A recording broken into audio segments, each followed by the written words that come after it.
ஒரு bridal vlog பார்க்கலாமா? இந்த கிளைண்ட் வந்து நம்மளை வடலூர்லேருந்து புக் பண்ணியிருந்தாங்க. கிட்டத்தட்ட ஒரு 1.5 month முன்னாடியே இவங்க நம்மளை புக் பண்ணிட்டாங்க. August 26 and 27 புக் பண்ண client. Evening 26 evening reception, 27 morning முகூர்த்தமும், அப்புறம் ஒரு சாரீ சேஞ்சும் நம்மள்ட்ட சொல்லியிருந்தாங்க. இவங்க நம்மக்கிட்ட பிஃபோராகவே ட்ரையல் மேக்கப் பண்ணிருந்ததுனால அவங்களோட ஸ்கின் கண்டிஷன் எல்லாம் எப்படி இருக்குன்னு பார்த்துட்டு அவங்களுக்கான கைட்லைன்ஸ்லாம் நம்ம கொடுத்துட்டோம். பிரைட் கிட்ட நம்ம முன்னாடியே என்னென்ன வேணும், எப்படி ஹேர் ஸ்டைல் வேணும், சாரீ எப்படி வேணும் அப்படின்னு சொல்லி எல்லாமே நம்ம டிஸ்கஸ் பண்ணிட்டோம். அவங்களோட சாரியுமே நம்ம வந்து பிரைடோட ப்ளேஸ்க்கு போயிட்டு அவங்க வீட்டில் தான் நம்ம வந்து அயன் பண்ணோம். ப்ளீட்டிங்லாம் பண்ணி வச்சோம். நாங்கள் கரெக்டாக 26 ஈவினிங் 3 o'clock 3:30 வந்து பிரைடோட வீட்டுக்கு போயிட்டோம்.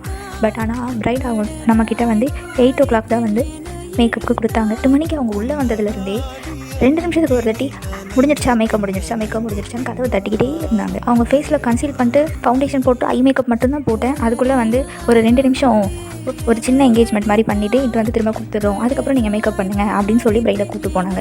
அதோட பிரைடை கூட்டிகிட்டே வரவே இல்லை. அப்படியே ஒரு ஸ்மால் ஹேர் ஸ்டைல் போட்டோம். அந்த ஹேர் ஸ்டைலோடவே அன்ஃபினிஷ்டு மேக்கப்போடவே வந்து பிரைடை வந்து அவங்க மாப்பிள்ளை வீட்டுக்கு கூட்டிகிட்டு போயிட்டாங்க.